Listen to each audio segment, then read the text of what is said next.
So, what does it mean to be a cyclical being? Is that a new term for you? It is for many of us. So, what does it actually mean to be a cyclical being? It means that you don't feel the same every day. It means your energy level and the skills and tasks that your brain is wired for and that your body is wired for change, usually on a day to day basis. Sometimes you'll feel tired. Other times you'll feel clear headed and full of energy. Welcome to this episode of the Reproductive Rebel podcast. In this week's episode, we take a deeper dive into what it means to be a cyclical being and how that can actually be a superpower if you know how to harness it. Hi, I'm Adrienne Irizarry. I'm an Eastern medicine practitioner who is passionate about women's health and helping women live their best lives. My goal is to put you in the driver's seat of your menstrual health, offering period solutions for a symptom-free life. Statements made in this program are for educational purposes only and not intended as a substitution for medical consultation or advice. We do not claim to diagnose, treat, or cure any diseases. This podcast is inclusive and welcomes all gender identities. The focus of the program is on biological function, and we will use the term women throughout, but it is referencing physiological and social challenges for biology, not identity. Come as you are, I am happy you're here and welcome all performances of identity. I hope you find something helpful in this show. Welcome back to another episode of Reproductive Rebel. I have been talking over the course of the last few weeks about the actual biology behind how your body works. So, all of the phases of your cycle, menstrual, follicular, ovulation, and luteal, what they all mean, what's going on in your system. So, if you haven't caught any of the episodes for the last few weeks, I highly suggest you go back to the basics of the body and work your way through, because we go into a deeper dive about all of these topics, because it all leads up to what does it mean to be a cyclical being? And that's what we're going to talk about today. So, what does it mean to be a cyclical being? It means that your body has different energy changes all throughout the month. So, just like outside of our window, we have 4 seasons in nature. Inside of our bodies as women, we have 4 seasons or 4 phases. So, in our menstrual phase, it's like the season of winter. So, in the wintertime, we naturally want to pull inward more. We want to be quiet. We feel a little more introverted. We don't feel as social. We want to sleep more, right? All of these kinds of things, if you think about how you feel during menstruation, you feel a little less open to being touched generally. You want to sleep more. You feel more tired. The pace at which you go through life slows down. That is a normal expression of your menstrual phase. So then we move into the spring, right? Think about the spring. You have the bursting forth of leaves and, crocuses pushing up through the ground, and, everything starts to flower and bud. There is this movement, this energy, this beginning kind of feeling to it. And as you go through this spring, things start to flower and flourish more and more and more as you get closer to summertime. That is the energy inside of your body during the follicular phase. Because, like we covered before, during the follicular phase, you are literally ripening the endometrial lining and the development of the follicle that's going to be released at ovulation. Ovulation is like the middle of the summer. So it's that bright, long days, lots of heat. Everybody, is going places and doing things. And, you're starting to harvest from your plant. Everything is in full bloom and full energy.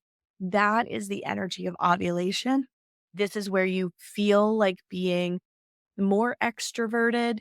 You want to network, be social, do the things, right? And then autumn is the luteal phase. So, we start to slow down, pull inward. The last of the fruiting of our plants comes to a close throughout the fall.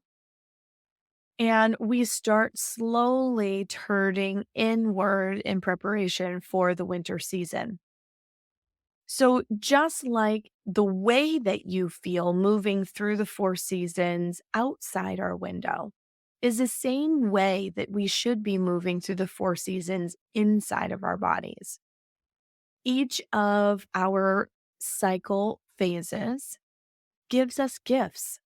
So, your brain is more wired for being social, networking, extroverted types of tasks right around ovulation. Your body is more wired for planning types of tasks during the luteal phase. So, each of these phases gives us gifts, which is really important to keep in mind. Be kind of focused on our period. And if our period is crap, or if our period was not too rough on us that month. And then we go about the rest of our month as if we are a dude, right? Where our hormones, men experience their hormones in a 24-hour cadence. We experience ours in 28 to 30 days. So, our work flow, our work pattern, our energy for work, the types of tasks that our brains are wired for, all of these things, they change throughout the course of the month. We're not more static. Like, I'm not saying men are static, but what I am saying is that they don't have the elongated dynamic experience with their hormone cadence the way that women do. So it isn't just menstruation and then you go back to normal, right? What is normal? So, because we don't talk about our menstrual cycles and the phases of our cycle, and the fact that our energy levels and the way that our brains work change all the way through these cycles, we don't really acknowledge in general that we are cyclical beings. I'm slowly starting to see more and more out there about it. Like, I see Kate Northrup has talked about it. She talks about it in her book, Do Less. She talks about it in her work. I've seen classes being offered by some people about like cyclical living. I did an episode last season with Rock Hancock, and we talked about exercising in the different phases. But in general, we don't acknowledge that we are cyclical beings. And that's actually where a lot of menstrual dysfunction stems from, because we can't stay in that spring and summer energy all month long. We just can't. Our bodies don't have the energy for it. They don't have the capacity for it. We're literally not wired for it. So when we work against these phases, it's kind of like trying to swim upstream against the current, right? You swim upstream and you get tired because you're paddling and moving your arms and you feel like you're not going anywhere. Or if, you've ever been in a kayak and you're trying to kayak against the current because you're trying to get back to your destination, like you get really tired because you're trying to paddle in the opposite direction of where everything is flowing. And for the vast majority of women, that's what we do all month long. We try to paddle against the tide or the current or whatever we want to use for a metaphor here. Like, we keep trying to paddle against it and it just doesn't fucking work. It doesn't work because we get tired. And when we get tired and we expend all that chi, not working with the natural gifts that our cycle gives us, we get tired. And as we get tired and we don't refill that cup, because again, we really don't do a very good job at refilling our cup in general as a culture, right? So we become more and more depleted. And as we become more depleted, we start having more symptoms show up. And then usually by the time people walk through the door of my practice, they're like, I have been suffering for fill in the blank number of years, and this is horrific. And they're now telling me I need a hysterectomy because my period bleeds all the time. And like, no, no, no, no. People, if you learn to care for your body the way that it shows up every month because you're a cyclical being, you are going to find you can do 4 times as much with a hell of a lot more ease, less illness, because you're not constantly challenging your resources. So during menstruation, keep yourself warm, slow your pace of life down. So I did an episode at the end of last season in December where we were talking about slowing down and the stillness and the importance of stillness in the wintertime for our kidney health. Those principles totally apply when we're looking at the menstrual phase. Keep yourself warm, rest a little more, nice, easy to digest food. Little tiny changes like that to the way that you're moving through the world is going to make a total difference in the way that your period shows up, how many cramps you have, how strong you feel when you come out the other end. All of those things really do matter and they do add up. Then as you're coming, please, please, please, okay, this is another beef of mine and I'm raising awareness about this, not to be critical, but because people don't know what they don't know, right? So because our hormones change throughout the entire month, sometimes we're more susceptible to injury, sometimes we're more wired for more rigorous activities. So, this change in our hormone pattern dictates what we're capable of physically in terms of exercise and the demands on our system. So, when I go into fitness forums on Facebook and other places, and I see women in there going, help prop me up, ladies, because I'm super tired today, but I know that I need to go to the gym because they're trying to exercise in a fixed pattern like they're a dude.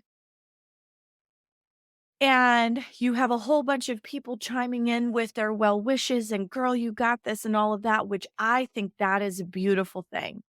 Community and the support and sisterhood around supporting other women, I think is super valuable and incredibly important.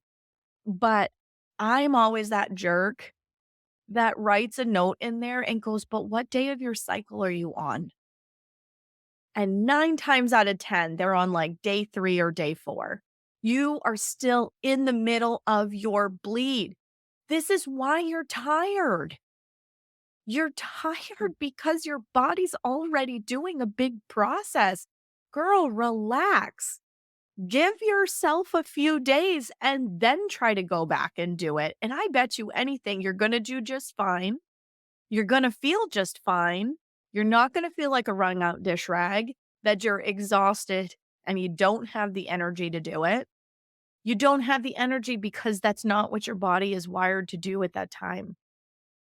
So you can move. I'm not saying be a couch potato either, because gentle movement, mindful movement during your period is very important because it helps to keep your circulation moving.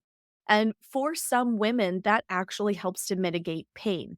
For others, it's heat. But for, a lot of women, that mindful movement, it could be yin yoga, it could be qigong, you could stand on a vibration plate, you could do a little bit of bouncing on a rebounder as long as you don't have any prolapse signs or know that you have prolapse.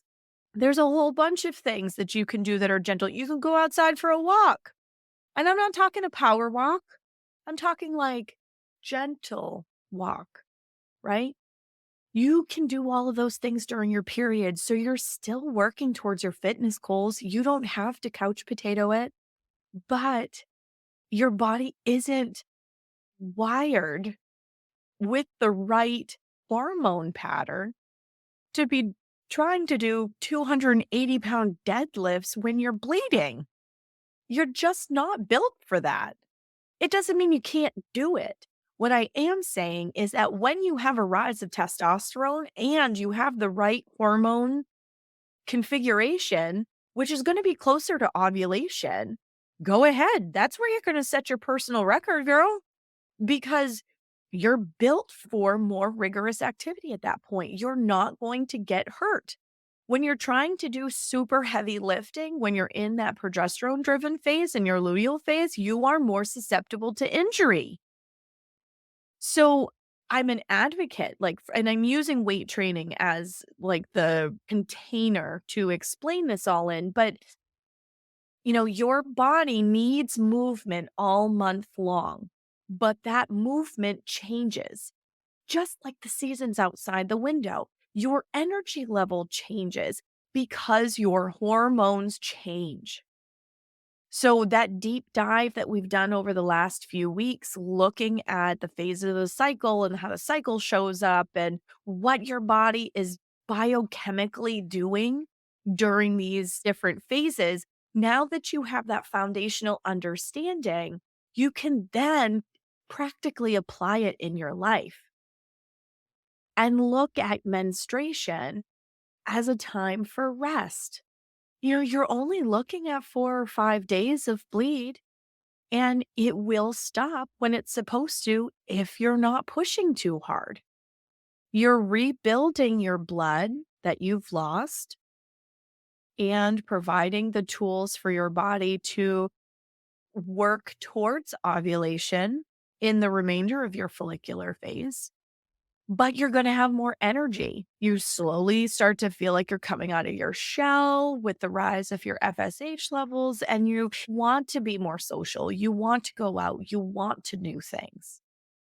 And with that comes increased activity level, right? You're still not deadlifting on day 10 of your cycle, but maybe you're deadlifting, but you're not personal record deadlifting. Like, you're lifting for weight training. That muscle tug on bone is very helpful, particularly for women who are over 35. Weight training 2 or 3 days a week is awesome for you, but you calculate your weight based on where you are in your cycle. So, like, I lift all cycle long.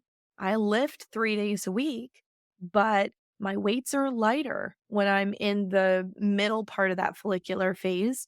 When I'm getting closer to ovulation, I max that shit out and I see how hard I can go, how heavy I can go, right? I get a really good stretch, about a week, because into the early luteal phase, I'm feeling pretty good in terms of heavy weights too. And then as the luteal phase progresses, I start to back the weight down. I'm still weight training. I'm still working towards my goals. I've lost tens of inches off my body. So it works. It's just not that Amazon Prime kind of quick fix that so many people are looking for. So be mindful with your movement in terms of where you are in your cycle. Be mindful with your activity level. You know, you're going to be able to multitask like a boss and get 4 times the amount of stuff done between like day 12 and day 21 of your cycle. You're going to be able to do a ton of things. And right around ovulation, which on average for most people is in that 13 to 16 day range, right? That's where you're going to be able to do the most in terms of the physical demands, mental demands, emotional demands. If you tend to get overstimulated with little kids' birthday parties, it's not going to feel quite as awful to you around ovulation. But if you're trying to do it during, if you're a highly sensitive person or an empath, or you just get really overstimulated with sounds and the environment during your period, it's going to feel like next level torture. And a lot of it just has to do with the energy, your chi, your resources in your body, and how they ebb and flow through the entire month. So menstruation is rest, follicular phase, you ramp up, ovulation is like the full moon and it's bright and you're vibrant and you can do all the things that you want to do. And then I feel really good in my early luteal phase. My brain is very clear. I feel like it just clicks along the tracks and I can do a lot of things, but it's all like planning and organizing and those types of tasks because then as I get closer to menstruation, I can feel my energy level start to drop. I start to pull inward more. I feel a little more introverted. And then by the time I get to menstruation, I just want to live in a cave by myself. And I know that this is the experience for a lot of women. So, hold space for yourself because that's what being a cyclical being is. And I hear a lot of women shit talk themselves about, well, I should be doing this. I should be doing that. Oh, those dishes are still in the sink. I need to do this. We have this long list of family activities and all of this planning and this and that and the other thing, right? We do a lot of invisible work as women. And this is why periods in like January are some of the worst of the whole year because so much of the magic of the holiday season falls to the invisible work that women do in our family units.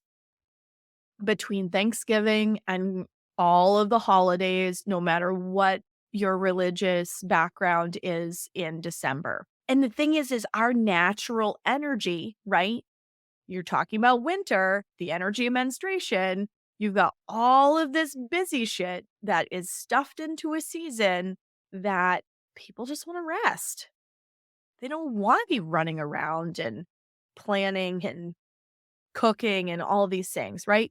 And I know that brings joy to some people, but you're also fighting your body's natural desire to the days are getting shorter. We want to sleep more, right?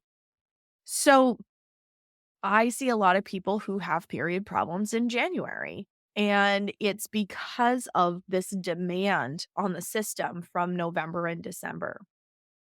So if we start to work with our cycle and don't browbeat ourselves with that little internal critic that tends to talk a lot of crap, telling us, oh, well, you should be doing this. You're being lazy. Get off your butt. You need to clean this thing or do this thing or run these kids to this place or whatever it is.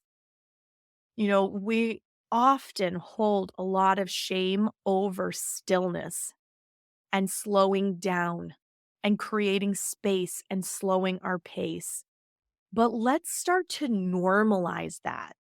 Because if we talk about it like that in certain concrete terms in our microcosms, so in our family units, our immediate family, extended family, right? So our sphere of influence. If we start talking about it in that way, in our sphere of influence, it will have a ripple effect. My kids know that they need to bring their laundry down to the laundry room. If there is a stitch of clothing that needs to be washed before my period, they know mom's moon time is coming. I'm going to be, I have to get my clothes down to the laundry room or I'm going to be naked. Right. So if we start thinking about it in that way, get stuff done ahead, meal prep ahead, get your laundry done ahead, like those types of things, little ways that you can create space for yourself so that you can rest when you need to rest. You're going to find that your liver chi is not going to be so stagnant. You're going to have less pain problems. The flow is going to be better. The faucet's going to turn off when it's supposed to. And if you're honoring the fact that you have these changes in your energy level, in the skills that your body is wired for all throughout the month, that you're not going to have as much trouble with PMS because you're going to have the energy for it. You're also going to know that you need to manage your stress more in the luteal phase because you're more sensitive to how stress shows up in your body, hence why we get PMS. So, learning to work with the gifts of all of these phases is critically important in terms of dealing with your menstrual issues. So I'm going to recommend to you to check out Body Basics. So we did a high level overview in these podcast episodes of what's going on in each of the phases of your cycle. But start with Body Basics. It's going to give you a little bit of a deeper dive into the nuts and bolts of what's going on in your system. Then go check out Not Your Mama's Menstrual Course, because that does a deeper dive into the energetics of your cycle and how your body changes throughout the month, the gifts that you have, the areas where you should be more mindful in each of these 4 phases so that you are empowered to be the driver of your bus. And then you can make some of these subtle lifestyle changes. And I promise you, starting to work with the gifts that our cycle gives us totally changes how we feel, our energy level, our resilience for stress, the way our immune system functions, and more. So check out Body Basics, then go check out Not Your Mama's Menstrual Course, and join us in the free Facebook group. Let us know about how those courses are changing things for you. What did your period do? I want to hear all of that stuff because I'm really excited that how these little lifestyle tools can be total game changers in your experience. Thank you for joining me for another episode of Reproductive Rebel. Reproductive Rebel is recorded by certified peri-steam hydrotherapist, herbalist, sound healer, and Chinese nutritional therapist Adrienne Irizarry of Moon Essence LLC. If you are interested in setting up an appointment with Adrienne for one-on-one support, ordering from our store, or checking out our course offerings, visit our website at moonessence.life. Be sure to subscribe to our newsletter to get insider information on upcoming events and offerings. Join the conversation. Like us and follow Moon Essence Me on Instagram, Facebook, Twitter, or LinkedIn. Your voices make this program possible. Thank you all for your continued support.